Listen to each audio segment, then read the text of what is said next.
Monsieur le Président, est-ce que ça veut dire que vous attaquez à l'économie de marché, qui est enseignée aujourd'hui en sciences économiques et avec lequel les jeunes économistes grandissent? Parce qu'aujourd'hui, l'État vend du yaourt à travers Faso Kossab.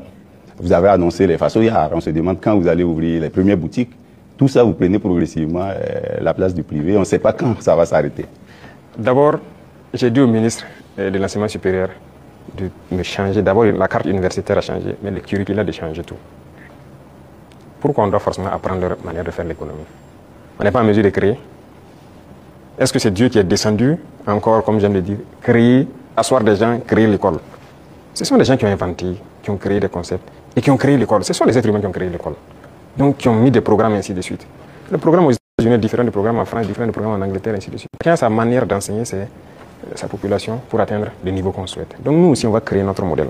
Justement, c'est ce qui nous met en retard. Malheureusement, notre modèle d'école n'est pas bien. On a pris pour les autres, adapté, et finalement, on forme quoi?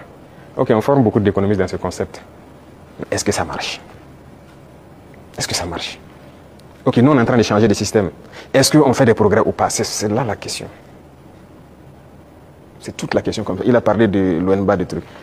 Il y a des barrages qui étaient endommagés depuis des décennies, ensablés ou quoi. Cette saison, l'eau est dedans. C'est par notre système qu'on est arrivé à remettre en œuvre ces barrages-là. Les populations vont produire, pendant la saison pluvieuse, vont produire toute l'année et ils sont bien contents. Et ils ont de l'eau potable aussi, à travers l'ONIA, par ces barrages-là pour boire. Et on va continuer comme ça. Est-ce qu'on fait ça ou bien on s'assoit, on dit non, tout doit être pour le privé? Et d'abord, cette question de privé, il y a des gens qui avaient une mentalité rétrograde, encore politicienne. Et nous avons dit aux gens de changer. Vous avez bien suivi les sorties de certains ministres. Ok, on vous donne un chantier, vous prenez l'avance de démarrage et tout, et vous faites ce que vous voulez. On vous donne un chantier de bas-fond. Dans le contrat, vous devez finir en mai pour que les paysans puissent accéder au bas-fond et puis cultiver. Vous prenez votre avance et vous vous baladez, vous faites ce que vous voulez.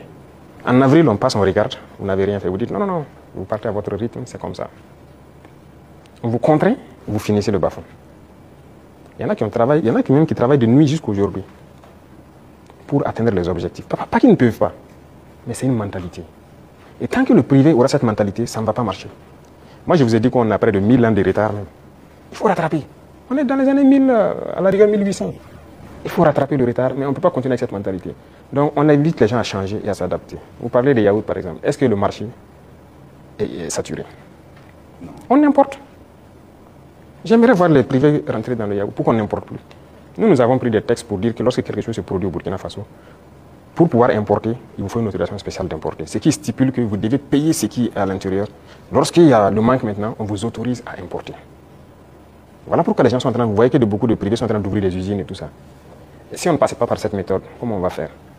Il y a le grand moulin du Faso qui est là, il faudra qu'on est en train de restructurer tout ça. Mais parallèlement à ça, on a obligé les grands importateurs à ouvrir des moulins. Moi-même, j'ai été inauguré la dernière fois de l'autre côté. C'est l'un des plus grands importateurs. Quand on a dit on va suspendre l'importation, mais il n'était pas content, il a tout ici. On a dit c'est ce qu'on va faire. Soit vous adaptez, ou bien l'État va prendre en compte. Mais ils le font. Mais est-ce qu'on arrive à satisfaire? Il y a la place. On a de la population, on a un grand marché, un marché immense, au Burkina et en Afrique. Mais les gens n'ont qu'à s'adapter, produire. Donc il y aura toujours de la place. Ne pensez pas que forcément on a pris la place du privé, non. Il y a la place. Vous allez ouvrir les Faso Yard?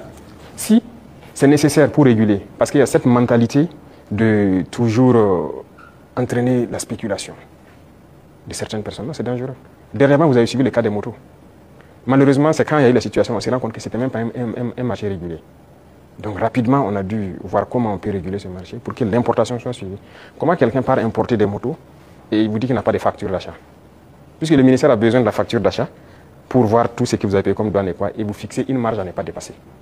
Il dit qu'il n'a pas de facture. Donc il part payer, il vient, il fixe le prix qu'il veut et il revend aux populations.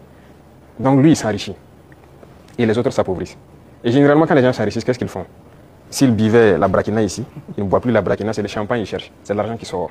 S'ils roulaient sur peut-être, je dirais, une petite cylindrée, ils cherchent maintenant une V8. Le carburant qui est subventionné par l'État, c'est ça, c'est l'argent qui sort.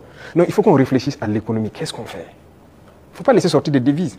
Vous dites que vous voulez la monnaie et vous voulez continuer pour qu'on se comporte comme ça. On ne peut pas se comporter comme ça. Voilà pourquoi l'État est en train de reprendre le contrôle. Si demain, les gens s'entendent, on nous a fait des chantages. Hein. Quand on a essayé de régler un peu à la douane, il y en a qui nous ont dit que si on fait comme ça, il y aura pénurie de riz. Je dis, ok, faites la pénurie de riz. Vous verrez ce que nous, on va faire. Et si demain, des gens veulent s'entendre pour faire pénurie de riz, c'est nécessaire que l'État prenne en compte l'importation de riz. On est prêt à tout. Il faut que les gens changent de mentalité. Allez doucement. Cherchez votre intérêt, aussi petit soit-il. Mais permettez aux autres Burkinabés de vivre et de ne pas les appauvrir.